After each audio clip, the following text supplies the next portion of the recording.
أهلا بكم مشاهدينا الكرام لعدد جديد من حصة نجوم. ضيفنا اليوم هو لاعب سنغالي، الأمر يتعلق بخليلو فاديغا. Bonjour Khalilou, ça va? Vous allez bien? Bonsoir, Walid, ça va, Alhamdoulilah. Qu'est-ce que vous devenez vous, Khalilou? Écoutez, C'est la question dont se pose le public et les fans de vous là. Ah, je pense que c'est la question que se posent sûrement les gens qui n'ont pas peut-être un peu trop suivi mon après-carrière. Mais exactement. Ouais, je travaille pour plusieurs entités télévisuelles, dont Proximus TV, Beansport aussi, où je travaille déjà depuis quelques années déjà. Et hormis ça, je suis entrepreneur, j'ai mes propres sociétés dans le transport et dans le consulting et dans les travaux et les édifices publics. Donc voilà, j'essaie de bien continuer ma vie d'après football. Un joueur brillant comme vous, qui a laissé son empreinte auparavant avec les clubs avec lesquels vous avez joué, entre autres l'équipe nationale sénégalaise, mais pourquoi on ne voit pas un Khalilou Fadiga entraîner une équipe? Ah, je pense tout simplement que ça ne fait pas partie des objectifs que je me suis fixé. J'ai eu mon diplôme d'agent FIFA après que j'ai arrêté ma carrière. Mais je trouvais qu'il y avait un petit peu trop de monde à l'intérieur dont le comportement ne me plaisait pas. Donc j'ai préféré me mettre ça entre guillemets. Et puis ensuite, bon voilà, j'ai eu tous ces... on m'a plutôt conseillé de faire un petit peu toutes ces choses-là, vu mon aura dans certains domaines. Donc j'ai préféré monter mes propres sociétés et de faire ça. J'ai été nommé il y a 3 ans de cela ambassadeur itinérant du président de la République du Sénégal. Donc je suis aussi un ambassadeur. Et puis donc voilà, j'essaie de travailler un petit peu, d'amener mon expérience dans le monde du football. Comme lors de la dernière édition de la CAN Junior qui s'est déroulée au Sénégal, où j'étais l'ambassadeur de cet événement-là. Donc voilà, j'essaie d'apporter un petit peu ma pierre à l'édifice, mais je vous avouerai que dans l'immédiat, je n'ai nullement l'envie d'être entraîneur ou d'être coach. Coach, entraîneur, non, mais au moins manager général de l'équipe sénégalaise, tendre votre main à votre sélection. Bah écoutez, je pense que déjà, c'est des discussions que j'ai échangées avec plusieurs membres de la Fédération sénégalaise de football. Je suis là depuis déjà un certain temps, je les aide. De là à passer le cap d'avoir un rôle officiel, je pense que ça, c'est des directions et des décisions que seules peuvent prendre les personnes dirigeantes du football sénégalais. En tout cas, moi, comme je l'ai toujours été, comme je le suis et comme je le serai pour toute ma vie, je serai toujours à la disposition de cette équipe nationale, je serai toujours à la disposition de mon pays. Est-ce qu'il ne viendra pas le jour que vous allez changer d'avis lorsqu'on voit un Guardiola qui est en train de faire les beaux jours des grands clubs? On voit un Luis Enrique qui est en train de faire un parcours plus qu'honorable avec le Barça. Pourquoi pas un Khalilou Fadiga avec une équipe C'est vrai qu'on ne doit jamais dire jamais, mais c'est vrai que, comme je l'expliquais tout à l'heure, pour moi, le plus important, c'est ce dans quoi je suis pleinement investi ces temps-ci, c'est-à-dire mes sociétés, et puis bien sûr le travail que je fais en tant qu'ambassadeur, et puis bien sûr le travail que je fais en tant que consultant. Je pense que pour l'instant, c'est ça. Mais on ne sait jamais dans la vie. Mais vraiment, pour l'instant, si on doit parler en mon âme et conscience, à l'heure actuelle, je ne suis pas encore disposé à pouvoir enfiler le blouson de coach ou d'entraîneur. Khalilou, vous avez une relation un tout petit peu spéciale avec les joueurs algériens, les anciens joueurs, à l'image de Saifi, avec le capitaine Lakhdar Berish, avec Moussa Saïf, votre tonton, qui est en l'occurrence Rabah Majer. Donc, où demeure le secret de cette très bonne relation? Je crois que le secret de cette bonne relation, avant tout, c'est d'abord le Tout-Puissant qui nous a mis les uns à côté des autres. Je pense qu'il y a des décisions qui sont prises, des décisions divines dont on ne peut absolument pas trouver de réponse. Moi, j'ai toujours été, quand je suis arrivé, je suis issu d'un quartier populaire que beaucoup de gens connaissent, avec une forte population d'Algériens. Mes meilleurs amis sont des Algériens. J'ai aussi beaucoup d'amis marocains, quelques Tunisiens. Mais c'est vrai que la plus grande partie, ce sont des Algériens. Et donc, quand je suis arrivé, quand j'étais au quartier aux enfants de la Goutte d'Or, à la Goutte d'Or à Barbès, le club dans lequel on jouait, la plupart étaient aussi des Algériens. Bon, donc, j'ai grandi un petit peu avec cette mixité culturelle arabo-sénégalaise, qu'elle soit, comme je disais tout à l'heure, tunisienne, marocaine, algérienne, même quelques Égyptiens. Donc voilà, c'est quelque chose dont je suis habitué. Et puis quand je suis revenu en France, une fois que j'ai quitté Bruges pour arriver à Auxerre, la première année, ben, j'avais un grand frère qui s'est occupé de moi, qui m'a montré un petit peu le chemin. Moussa Saïd. Voilà, comment me positionner sur le terrain, me donner, me prodiguer. Qu'on le salue au passage aussi. Qu'on salue au passage, que je salue, que ça fait longtemps que je n'ai pas vu et je lui souhaite vraiment le meilleur. En tout cas, il m'avait accueilli vraiment à bras ouverts et m'avait un petit peu guidé. Aussi il faut me dire un peu de vos anecdotes avec lui et qu'est-ce qu'il vous a fait apprendre, Moussa? Moussa, je pense que c'est surtout le rôle de meneur qu'il a commencé à m'inculquer, que j'avais déjà auparavant, mais Moussa, c'était un leader lorsque j'étais à Auxerre. On connaissait la relation qu'il y avait entre lui et Giroud. Donc Giroud voulait aussi qu'il soit là pour essayer de me passer le flambeau par la suite. Donc pendant un an, Moussa m'a beaucoup formé sur le terrain, au niveau du positionnement et au niveau du leadership.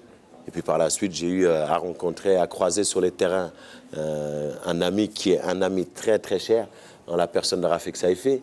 Et maintenant, on travaille même ensemble encore sur beIN Sport en tant que consultant.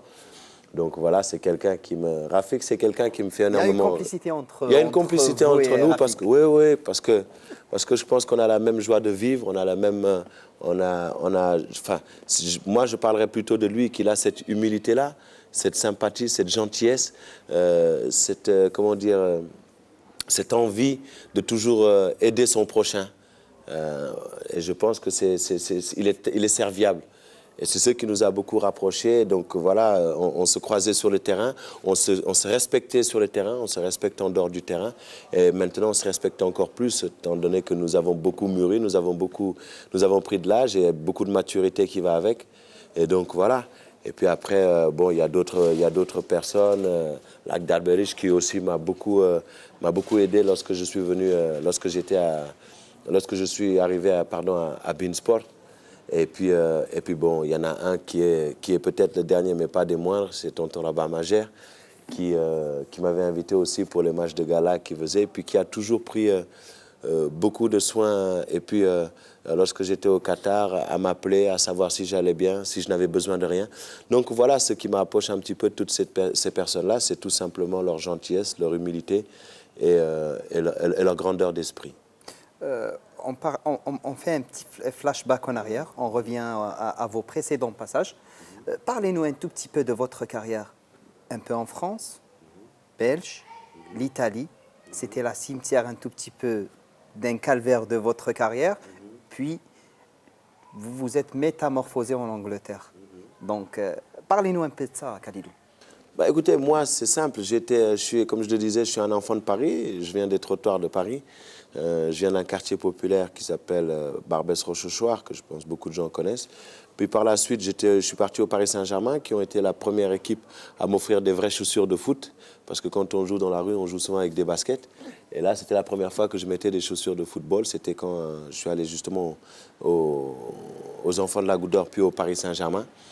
Ensuite, le trajet était très long pour mes parents, très onéreux. Mon père était éboueur à la ville de Paris. Ma mère était femme de ménage à Tati Barbès. Donc, je suis revenu aux Enfants de la Goutte d'Or. De là, je suis parti au centre de formation du Red Star, où j'ai passé de très, très, très bonnes années, avec des Guillaume Mauricio, des Steve Marley, des Ted Agasson, et j'en passe d'autres. Et donc, par la suite, Eric Gerets m'a vu lors d'un tournoi. Lui, il était à l'époque entraîneur du FC Liège en Belgique. Il m'a demandé de venir. Je suis allé en Belgique. Je suis resté, je pense, c'est un seul jour qu'il a fallu pour que je fasse l'entraînement avec eux. Et j'ai signé professionnel. Donc voilà, de Liège, je suis resté à Liège. J'ai joué tous les matchs en première division, à partir du moment où j'étais titulaire. Puis ensuite, j'ai joué à Lommel, où on avait réussi à hisser l'équipe jusqu'en Coupe d'Europe. Et puis ensuite, je suis parti à Bruges, où Gerets m'a récupéré. C'est lui qui m'a demandé de revenir. Le jour où il a signé, je pense que c'était quelques jours après, il m'a appelé pour me demander de venir jouer à Bruges. Donc je suis resté à Bruges. Bruges, je suis allé à Auxerre. Auxerre, c'était 3 ans merveilleux avec Giroud, avec justement Moussa Saïb la première année. Et par la suite, Olivier Capot, Boumsong, Mexès, La grande équipe. Djibril Cissé. Oui, on a été vainqueur de la Coupe de France et puis on a terminé sur le podium du championnat de France. Et donc voilà, et puis en Champions League, on a été la première équipe à aller battre Arsenal à l'époque à Highbury, avec la belle époque de Thierry Henry, de Robert Pires, Wiltor et tout le monde, oui. Et puis ensuite, j'ai signé, j'avais donné ma parole avant la Coupe du Monde, que j'allais aller à l'Inter de Milan. Donc pendant la Coupe du Monde, il y a eu d'autres sollicitations qui sont venues, mais comme j'avais déjà donné ma parole à M. Moratti, à l'Inter de Milan. Donc, une fois que la Coupe du Monde terminée, j'ai encore fait une année avec Auxerre en Champions League. Et puis j'ai signé à l'Inter pour 4 ans. Et puis, après quelques semaines d'entraînement, ils se sont rendus compte que j'avais un problème cardiaque, de la tachycardie ventriculaire. En fait, c'est quelque chose que beaucoup de gens, que tout le monde a presque, mais ça dépend du degré. Et donc, moi, j'avais ça.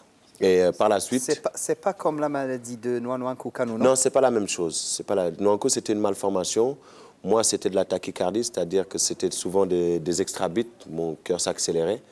Et donc, le médecin, à l'époque, le docteur Karou, qui était à l'Inter de Milan, j'avais déjà signé, en fait, à l'Inter avant de passer mes tests médicaux. Donc, mais en Italie, ce n'est pas le médecin du club qui décide, c'est le comité olympique. Et donc le comité olympique a décidé de ne pas prendre en compte mon contrat. Et donc voilà la raison pour laquelle je n'ai pas pu jouer pour l'Inter de Milan, où j'avais signé, où on avait commencé les entraînements, où j'avais mon numéro, où j'avais à la recherche d'une maison. Enfin, tout était bien ficelé jusqu'à cette terrible décision. Comment avez-vous vécu cette période, Khalilou? C'était dur pour vous, là? Oui, c'était difficile, mais bon, je suis quand même un croyant et je pense que voilà. Heureusement qu'il y a l'islam. Voilà. Donc et puis ma femme et ma famille m'ont beaucoup aidé. J'ai eu aussi mes amis qui étaient là au bon moment, qui ont toujours été là, mais qui étaient là encore plus à ce moment-là. Et donc voilà, je n'ai pas été profondément blessé, parce que déjà à la base, je suis quelqu'un qui ne baisse jamais les bras. Quand on connaît mon parcours, on sait que j'ai été éduqué par un père aimant, mais strict, mais pas méchant pour un sou, ni ma mère, donc, mais qui m'ont inculqué des valeurs qu'un homme, un être humain ne doit jamais abandonner. Donc voilà, je n'ai pas abandonné, j'ai continué mon combat, et puis par la suite, je me suis fait opérer en Belgique par l'imminent professeur Brugada.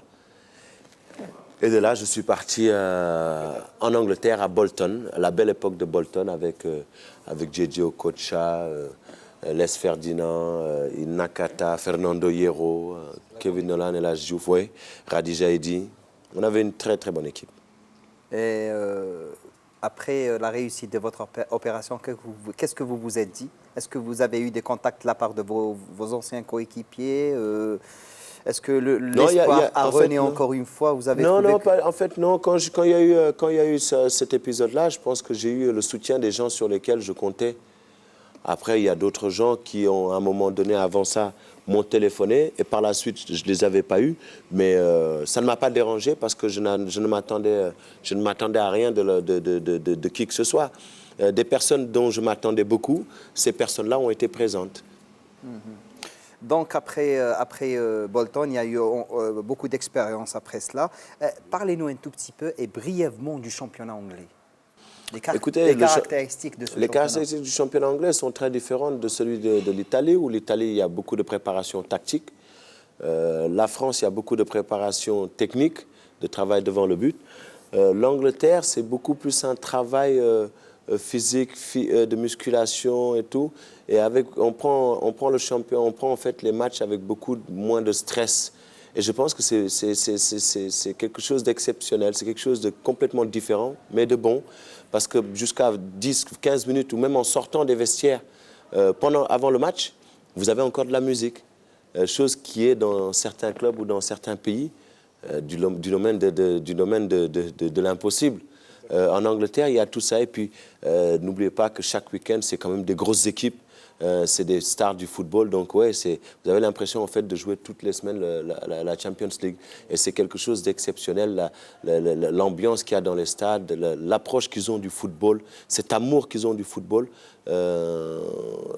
c'est vraiment quelque chose d'exceptionnel. Quels sont les joueurs algériens que vous avez côtoyés dans ce championnat durant votre passage en Angleterre? Non, je n'en ai pas côtoyé pendant cette période-là. Par contre, à Bolton, il y avait un gardien de but qui a atterri, qui est de Oman, Ali El Habsi. Ouais. Parlez-nous un peu de lui. Mais écoutez, quand il est arrivé, en fait, c'était... bon, son anglais était un petit peu très terre-à-terre au tout début. Donc, ça a été un petit peu...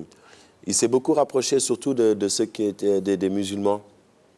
Et c'était tout à fait compréhensible. Donc, il était très proche de Radi Jaidi, il était très proche de moi, il était très proche d'El Hadj Diouf. Et justement, il m'a parlé de Radi Jaidi. Il m'a dit, il y a Radi Jaidi, il y a vous, que vous l'avez aidé comme il se doit. Ah, mais écoutez, je pense que tout être humain aurait fait de la même. On n'a qu'à regarder par rapport à vous, Walid, l'accueil que vous m'avez fait ici. Voilà, c'est des choses qui sont comme ça, c'est-à-dire que c'est quelque chose que vous faites sans penser à demain. Vous le faites parce que vous le faites d'une manière naturelle. Et nous, je pense que c'est normal quand on est un être humain d'essayer d'aider son prochain dans n'importe quelle situation, dans n'importe quelle situation possible. Il est arrivé et on se devait de le mettre à l'aise. Et c'est tout à fait, ce n'est pas gentil, c'est normal. C'est normal. Oui. Khalilou, on passe à l'équipe nationale sénégalaise. Vos passages avec la sélection sénégalaise, est-ce que le mondial 2002 en Corée et au Japon restera gravé dans votre mémoire et votre qualification historique au quart de finale de cette compétition? Bien sûr que ça restera quelque chose d'exceptionnel à partir du moment où c'était la première fois justement que le Sénégal se qualifiait pour une Coupe du Monde et puis d'avoir pu faire justement ce que nous avons fait pendant cette Coupe du Monde-là, et puis cumuler avec la Coupe d'Afrique la même année au Mali, c'était quelque chose d'exceptionnel. C'est quelque chose qui restera effectivement gravé dans la mémoire, dans ma mémoire, mais qui restera aussi gravé dans la mémoire de tous les Sénégalais. Justement, parlez-nous un tout petit peu de cette aventure. Vous étiez jeune à l'époque, vous avez joué votre première Coupe du Monde et dernière Coupe du Monde. Ma seule et unique Coupe du Monde, oui. Quelles sont les anecdotes que vous gardez de ce mondial? Les anecdotes qu'on garde, c'était déjà, je pense, au niveau de la... c'est même pas le tournoi en lui-même, il y a tellement d'anecdotes, mais c'était par exemple la qualification, le dernier match. On était en Namibie et on se devait de marquer un minimum de 4 buts. Donc il y a ce match-là, nous on marque les buts et on se rend compte qu'à la fin, on doit attendre 15 minutes entre le match entre l'Algérie et l'Égypte. Et on s'est dit, oh là là là là, qu'est-ce que ça... Comme par hasard, 15 minutes, et pourquoi, et tatati. Pourtant, on a commencé en même temps. Non, il paraît qu'il y a eu des incidents, donc le match a été un petit peu interrompu. Et donc, on avait un petit peu peur que l'Algérie lève le pied. Et finalement, à la fin des 15 minutes... Non, à la fin des 15 minutes, non, pas seulement Saïfi, en fait, le peuple algérien et l'Algérie en lui-même, les Fennecs ne nous ont pas déçus parce qu'ils se sont vraiment comportés d'une manière honnête, professionnelle et intègre. Et c'est ce que vraiment je retiendrai de cette qualification-là. Maintenant, pour ce qui est de la Coupe du Monde, le premier match contre la France, il y a tellement d'anecdotes. Mais le plus beau, je pense, c'était justement que cette équipe-là, qui évoluait, elle, tous ses joueurs évoluent dans le championnat français, à l'inverse de la France qui, elle, tous ses joueurs, à l'exception de Djibril Cissé, jouaient à l'étranger. Et pourtant, ils ne nous connaissaient pas. Les dirigeants français ne nous connaissaient pas. Alors que nous sommes issus, la plupart, nous sommes de double nationalité. Oui, d'école française. Voilà, nous sommes de double nationalité. Donc, il y avait, la plupart sont des franco-sénégalais. Nous sommes issus des centres de formation françaises. Nous évoluons dans le championnat français. Ça n'empêchait, il y avait des dirigeants français qui ne nous connaissaient pas. Donc on a trouvé ça un petit peu hautain et ça nous a vraiment boosté. Nos parents qui étaient des immigrés qui sont venus en France. En fait, toutes ces choses-là ont fait que voilà, on a décuplé nos efforts. Et donc voilà, c'est ce premier match où on bat la France. Je pense qu'on n'a pas seulement battu la France pour le Sénégal, mais on a battu la France pour l'Afrique, pour la communauté africaine. Oui. Parce qu'il y a eu un soutien de la part des Algériens, des Marocains, des Tunisiens. Vous savez, Walid, c'est ça le paradoxe justement avec les équipes africaines. C'est que justement, lorsqu'il y a une équipe africaine qui joue, toutes les autres équipes africaines la supportent. Ce qui marque notre différence avec les équipes européennes qui, eux, préféraient peut-être que quelqu'un d'autre gagne que leurs voisins. Nous, non. Nous, quand notre continent est représenté, l'équipe qui la représente a toujours le support de toutes les autres équipes africaines derrière. Et ça, c'est magnifique.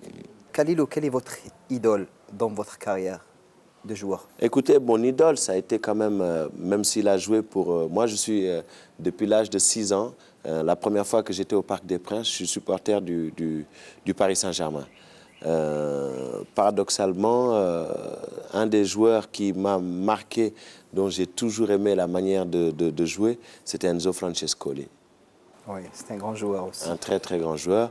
Et puis, bien sûr, après, vous avez aussi des joueurs... que je voyais quand j'étais tout jeune au Matra Racing avec des Pierre Litzbarski, il y avait encore Pascal Olmeta à l'époque, il y avait, comment il s'appelle, le défenseur, l'arabe qui avait le crâne tout rasé, Ali Ben Mabrouk. Ben Mabrouk, oui. Ali Ben Mabrouk, il y avait, oui, algérien. Il y avait, et c'était au tout début, c'était l'équipe que je préférais. C'est Tonton Madjer aussi. Et puis Tonton Madjer, ouais, la manière de jouer, la fameuse talonnade, notre Diego Maradona africain. Khalilou, lorsqu'on parle du Sénégal, on ne peut pas faire l'impasse sur l'équipe algérienne, en l'occurrence. Donc, en évoquant une équipe nationale algérienne, pas forcément de la génération qui a joué la Coupe du Monde 2014, qu'est-ce que vous mettez dans votre tête? Est-ce que c'est l'exemple, c'est la bonne équipe africaine, ou bien c'est l'équipe qui progresse ou... La dernière équipe... Dernière ou bien l'ancienne, de 82, des Madjer, des Belloumi, des... Ah, écoutez, la comparaison, elle est difficile. C'est pas bon, je pense. Je ne suis pas un adepte des comparaisons générationnelles.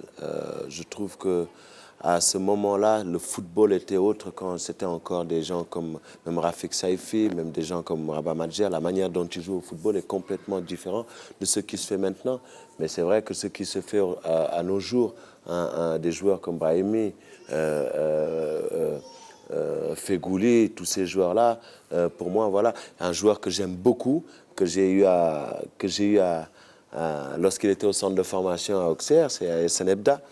Donc voilà, vous avez une génération, vous avez toujours eu, l'Algérie a toujours eu ces joueurs qui techniquement sont d'une finesse rare.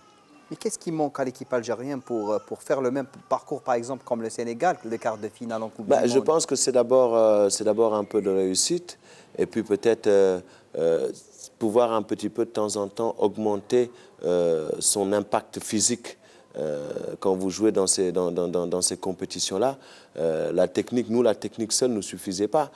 Il a fallu à un moment donné, comme on disait, rentrer dans le combat avec des joueurs comme Aliou Cissé, comme des Ferdinand Coly, on n'avait pas Bouba Diop, on avait des joueurs qui techniquement, c'était presque pas ça, mais sur le plan physique, sur le combat, n'avaient peur de rien. Voilà. Et puis à l'inverse, à l'attaque, vous aviez des joueurs comme moi et El Hadj Diouf qui arrivions à tenir le ballon, à faire jouer notre équipe. Et je pense que c'est ce qui manque peut-être un petit peu à l'heure actuelle, c'est de pouvoir trouver justement un milieu de terrain avec un impact physique beaucoup plus solide, beaucoup plus dans la combativité pour pouvoir justement maîtriser les équipes adverses. Je pense que c'est le petit plus qui manque, pouvoir un petit peu se transcender, se faire encore plus mal dans certains matchs. Mais si on parle au niveau qualité technique et tactique, l'Algérie a vraiment rien à envier aux grandes équipes.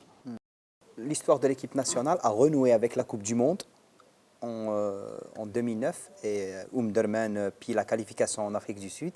Mais il ne faut surtout pas oublier que la clé de la qualification est venue après notre combat face au Sénégal et le fameux match de 3-2. En toute franchise, comment avez-vous vécu ce match? C'était un match très palpitant, il faut le dire. C'était un match très palpitant. Vous savez, à partir du moment où un match se termine 3-2, c'est qu'il y a eu beaucoup de suspense et il y a eu des buts. Donc ouais, c'est vrai que ça a été difficile pour moi parce que bon, je suis sénégalais avant tout et que malgré toute l'amitié et la fraternité que j'ai avec le peuple algérien et certaines personnes en particulier, ça a été quelque chose de très difficile. Maintenant, je pense que le football, de temps en temps, n'est pas logique, mais le football a aussi ses vérités. Et à ce moment-là, je pense que l'Algérie méritait amplement sa victoire et sa qualification. C'était difficile. C'était le Sénégal qui menait à la marque. Oui. Puis c'était le revers. C'était vraiment un match à suspense. C'est ce que les supporters aiment. C'est pas ce qu'aiment les gens qui sont cardiaques.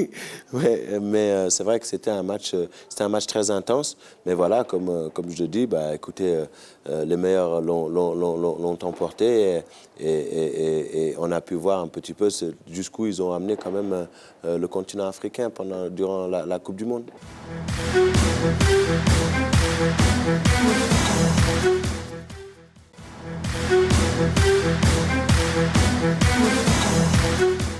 Lorsqu'on parle d'un Algérie-Égypte en 2009, en toute franchise, qu'est-ce que vous avez soutenu, l'Algérie ou bien l'Égypte? Écoutez, je suis souvent partagé sur ce genre de match, mais c'est vrai que en ayant bien sûr, mais je pense que je ne le cache pas, les gens savent, comme je le disais tout à l'heure, le petit plus que j'ai pour l'Algérie, parce que voilà, mon meilleur ami est algérien. Il est franco-algérien, Tonton Rabat, Rafik, toutes ces personnes-là font que oui, j'ai une affection particulière, comme je le disais, pour le Maroc et pour l'Algérie. Il ne peut pas en être autrement. Et qu'en est-il de la participation de l'Algérie au Mondial 2010? Qu'est-ce qui manquait à cette équipe en toute franchise, Khalilou? Ouais, mais c'est ce On a vu une équipe qui a été battue par la Slovénie, puis imprévisible, elle a fait un match nul contre l'Angleterre, puis c'était la défaite contre les États-Unis.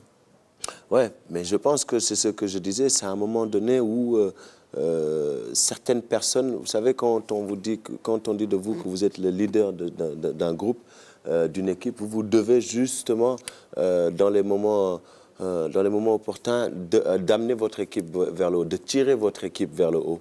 Et je pense qu'à ce moment-là, les leaders ont manqué d'impact au niveau du jeu.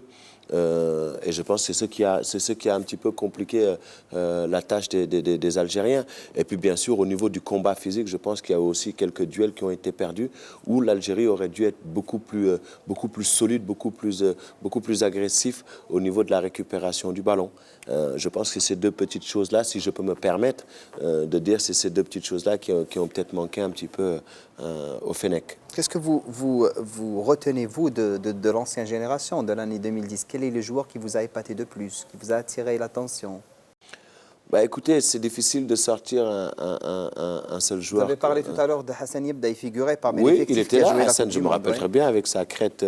D'ailleurs, je me suis dit, le jour où je vais le voir, je lui ai dit, Hassan, pourquoi tu fais ça?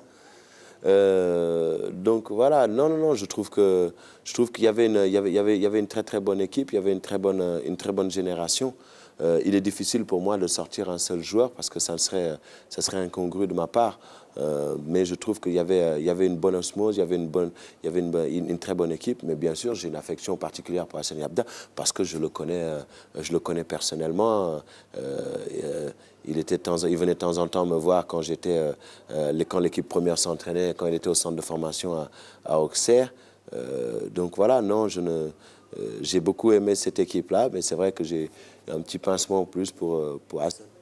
Et qu'en est-il de la génération de la Coupe du Monde 2014? Alors là, par contre, c'est Mahrez. C'est Riyad Mahrez. Ouais, c'est Riyad Mahrez parce qu'on s'est connus il y a peut-être 2 ans, je pense, 2 ans, 3 ans. On s'est connus à Paris pour l'ouverture d'un tournoi de football en salle. Et quand il m'a vu, il a été très spontané, il a crié, il était avec ses amis, et il a commencé à crier « Ah, Khalilou Fadiga, oh Fadiga, le pied gauche, oh là là, je suis fan de toi, grand, là là là.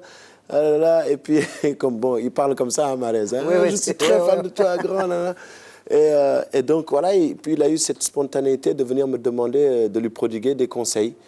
Et je lui ai dit, je me rappelle, je lui ai dit que la chose la plus importante dans la vie d'un homme, c'est pas ce que tu fais dans le football, c'est ce que tu fais pendant le football et après le football.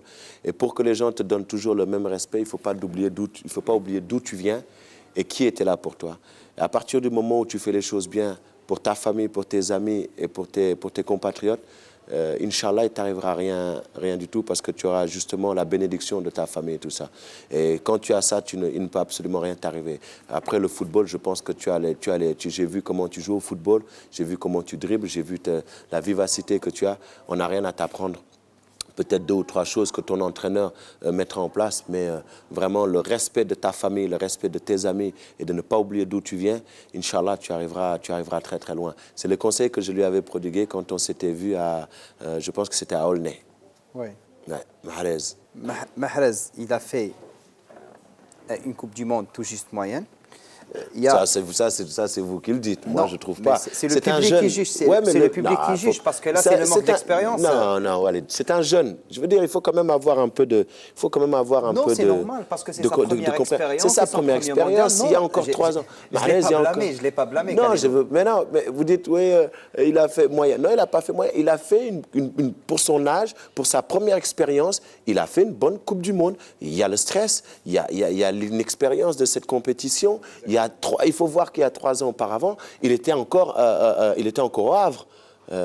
Faut y aller doucement. Il faut laisser, je veux dire, le temps prendre son emprise sur ces jeunes joueurs. Pas en train de le blâmer. Non, j'ai pas dit que vous le blâmez. Je réponds. Je parlais du rendement aussi. Non, j'ai pas dit vous. Je réponds aux gens qui auraient été un petit peu sceptiques par rapport à ce qu'il a fait à la Coupe du Monde. Et si on compare Brahimi à Mahrez, ils sont des deux jeunes, ils ont le même âge pratique. Oui, mais il y a toujours une expérience. Il n'y a pas une grande différence. Il n'y a pas une grande différence, mais Brahimi a un peu plus d'expérience que Mahrez. Je veux dire, voilà, c'est un leader naturel. Brahimi, c'est un leader naturel. Mahrez, c'est encore un jeune. Il faut l'encadrer, mais c'est quelqu'un qui écoute. C'est quelqu'un qui écoute. Pour son jeune âge, c'est quelqu'un qui écoute. Et ça devient de plus en plus rare de voir de nos générations des jeunes qui écoutent. Mahrez, il écoute. Et ça, c'est quelque chose d'exceptionnel. Brahimi, il écoute. Vous avez des gens comme ça. Vous avez une équipe exceptionnelle. Ce qui manque, c'était juste ce que j'ai dit, de temps en temps, sur le combat, de savoir un petit peu remonter ses manches pour aller un petit peu plus au combat et ne pas avoir peur. Mais pour moi, Mahrez, il n'a pas fait une Coupe du Monde mi-figue, mi-raisin. Il a fait une bonne Coupe du Monde pour un jeune joueur à qui il manque énormément d'expérience. Est-ce que c'est Vahid qui a fait la différence en Coupe du Monde? Est-ce que c'est la philosophie de Vahid Halilović, le Bosnien, qui a pu qualifier? C'est un exploit, il faut le dire. Atteindre le cap des 8e de finale et tenir tête au champion, qui est l'Allemagne en l'occurrence, et l'obliger à jouer les prolongations. Comment avez-vous vu l'équipe algérienne? Je pense que coach Vahid, on connaît l'approche tactique qu'il a de chaque match. C'est quelqu'un qui ne laisse qui ne laisse aucun détail au hasard. Tout est méticuleusement préparé. Et à ce niveau-là, je pense qu'il n'y a personne qui a quelque chose à lui reprocher. Coach Vahid, la seule chose peut-être que certaines personnes pourraient lui reprocher, des joueurs ou des entraîneurs, c'est l'approche qu'il a, cette approche de temps en temps un petit peu conflictuelle. Mais au niveau du professionnalisme, il n'y a absolument rien à lui reprocher.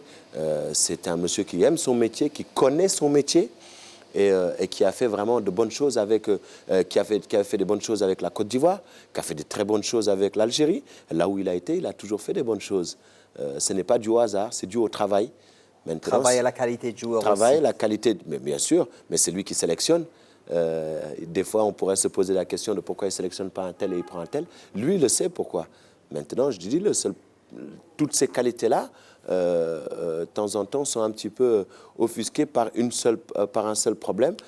C'est le problème du conflit qu'il a de temps en temps sur son expression, sur sa manière de parler, sur sa méthode de travail. Mais au niveau du professionnalisme, du fin tacticien, il sait comment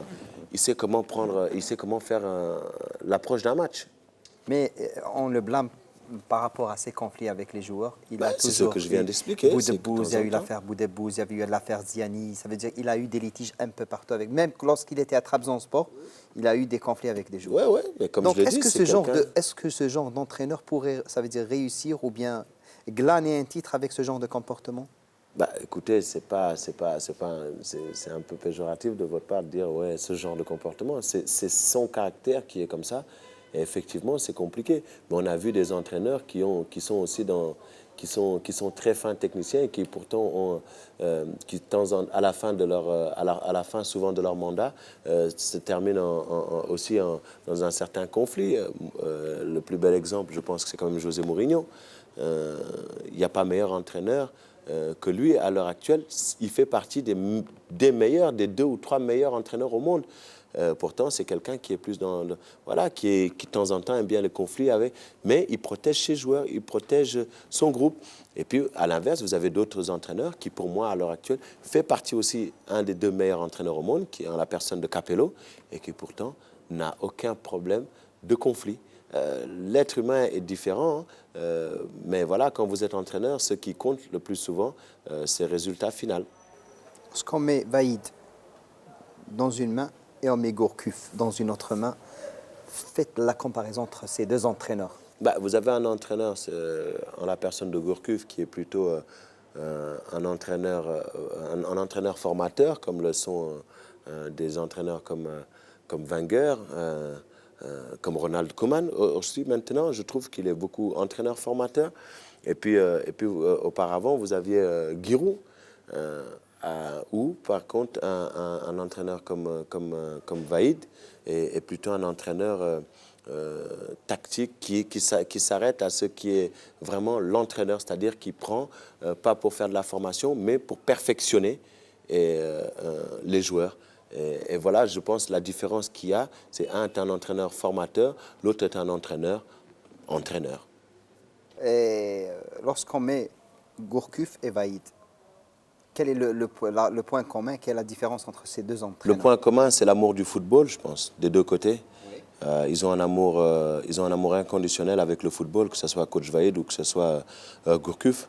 La différence, c'est maintenant l'approche de l'être humain, où Vaïd Halilhodžić est quelqu'un de beaucoup plus conflictuel, alors que Gourcuff est quelqu'un de beaucoup plus consensuel. Est-ce que Gourcuff et sa philosophie pourra-t-elle servir l'Algérie et permettra-t-elle à cette équipe algérienne de faire parler d'elle durant les prochaines échéances, entre autres la qualification à la Coupe du Monde de 2018 en Russie? Parler de Gourcuff? Oui, de Gourcuff. Oui, je pense qu'il en est largement capable. Il a la qualité d'entraîneur et de formateur, comme je disais tout de suite. Et puis surtout, il a la qualité des joueurs. N'oublions pas que l'Algérie est quand même une des équipes les plus jeunes qui a eu à évoluer lors de la dernière Coupe du Monde. Donc à partir de là, vous pouvez encore voir les chances arriver. Et puis surtout, ça lui permettra d'huiler un petit peu plus son mécanisme. Lorsqu'on vous dit, ça veut dire de choisir un joueur qui vous épate ici en équipe nationale. Quel est le joueur sur lequel vous allez miser? J'hésite entre... Il y en a 3 que j'aime beaucoup et c'est difficile pour moi de choisir, vraiment. Vous me posez une question, je pense que c'est la question la plus difficile que vous ayez à me poser ce soir. Entre Brahimi, qui pour moi a un football chatoyant, mais dont j'attends un peu plus lors des gros matchs, des matchs difficiles. J'aime beaucoup Bentaleb. Justement, j'allais vous parler sur lui et sur ce joueur. Sa manière de jouer au football. Est-ce que sa manière de jouer le football, elle ne ressemble pas à celle de Yebda? Est-ce que vous ne voyez pas un deuxième Yebda qui est en train de renaître? Ouais, mais avec un apport beaucoup plus défensif qu'offensif que Hassan. Ouais. Hassan, je trouve, Hassan est beaucoup plus offensif. C'était un balayeur. Hassan, il jouait Hassan le jour de était balayeur. capable de faire vraiment, même Ben Taleb aussi, hein, box to box, mais Hassan était beaucoup plus offensif, beaucoup plus fin techniquement que Ben Taleb. Et puis bien sûr, le troisième, c'est Mahrez qui pour moi, c'est une affection particulière que j'ai pour Mahrez, que j'ai du mal à expliquer. J'aime sa manière de jouer, j'aime comment il manie le ballon, j'aime ça, j'aime son comportement. Et ce qui me donne encore plus d'affection pour lui. Et surtout de dire un exemple. Moi, je m'occupe, justement, hier, avant de venir ici, j'ai une association qui s'appelle l'Empire des enfants, où on s'occupe des enfants de la rue. Et donc, c'est un exemple de quelqu'un qui a réussi sans avoir de papa, pour dire que, tout simplement, que dans la vie, quand on se donne les moyens de se battre, il y a toujours une possibilité. Et c'est bien de voir des joueurs comme ça. Ça donne envie, je pense, à d'autres enfants qui n'ont peut-être pas de papa, ou qui n'ont peut-être pas de maman, ou qui n'ont peut-être pas les deux. Le mois de Carême, qu'est-ce qu'il représente pour vous? Le mois sacré? Moins de sagesse, moins de tranquillité, moins de partage. Où vous passez Bah, la plupart du temps, j'ai toujours été en Europe pendant cette période-là. Il y a 2 ans, j'étais au Sénégal. Cette année-ci, Inch'Allah, je serai en Turquie avec les enfants, avec tout le monde. Donc voilà, c'est des moments. En Turquie, c'est plus proche, l'islam là-bas. Donc pour jeûner là-bas, c'est aussi l'islam aussi, c'est pour c'est pour passer des vacances aussi. C'est aussi pour me reposer, oui, et pour permettre à mes enfants de pouvoir aussi profiter de leurs vacances. Est-ce que vous pouvez dire à nos téléspectateurs combien avez-vous d'enfants? Parce que là, on connaît moi, j'en ai 2. J'ai un garçon de 15 ans qui s'appelle Noah Fadiga et ma fille qui s'appelle Nawel Fadiga. Nawel, c'est purement algérien. C'est la meilleure amie de ma femme, d'origine, elle est franco-marocaine. D'accord. Et donc, on a décidé, elle s'appelle Nawel. Donc on a décidé de lui donner ce prénom-là. Et en même temps, ça tombait sous le sens que, voilà, moi, il fallait absolument qu'il y ait des prénoms musulmans à la maison. Donc c'était le choix qui s'est fait. Et donc voilà. Un Algérie-Sénégal, Coupe d'Afrique, premier tour. La défaite du Sénégal face à l'Algérie. Comment l'avez-vous vécu? Vous parlez de Ben Taleb, c'est lui qui a fait la différence. Logique. Est-ce que c'est le coaching qui a fait la différence? Bah ouais, déjà, j'ai trouvé un petit peu farfelu de la part de Giresse de jouer avec une défense à 3 quand tu sais que l'Algérie passe par les côtés. Ça a été très stupide, pardon du mot. Ça n'a pas été très, très judicieux de sa part. Et puis, je pense que les Algériens ont bien profité. Et puis, le but, justement, de Ben Taleb, cette frappe à l'extérieur, la frappe du gaucher. Donc voilà, c'était logique que l'Algérie gagne. C'était pas plaisant pour moi parce que bon, je suis. On peut pas exclure. Mais on peut pas exclure aussi. C'était difficile. Non, c'était difficile. Mais c'était voilà, les meilleurs ont gagné, les plus fins techniquement ont gagné, les plus fins tactiquement ont gagné. Le combat entre Gourcuff et Giresse a été largement remporté par Gourcuff au détriment de Giresse qui nous a fait voir un petit peu les lacunes qu'il avait. Il y avait une anecdote, je vais vous la raconter. Le jour du match, il y avait un joueur sénégalais qui s'appelle Badji. Oui. Et un joueur algérien qui est en l'occurrence Faisal Badji, qui était un meneur de jeu du CRB Louisdet, du MC Alger. Donc alors, quand on voyait le match ensemble, on lui a dit que c'est ton fils qui a aidé l'Algérie. Donc, c'est par rapport à ça. Donc. Ok, d'accord. Et même ce joueur, lorsqu'il était au Sénégal, ils ont joué la Coupe de la CAF avec l'équipe de l'USMH. Il y a un certain Badji qui est venu pour lui demander ses origines ici en Suisse, un Sénégalais. D'accord. Donc, il y a un lien de parenté entre les Algériens et les Sénégalais. C'est des non-musulmans, donc voilà, je pense que la religion nous rapproche les uns des autres. Comment vous passez vos moments avec les Algériens, surtout Rafik Saifi? À rigoler. Je pense que quand on est 10 heures ensemble, est-ce qu'il vous a fait apprendre le largo algérien?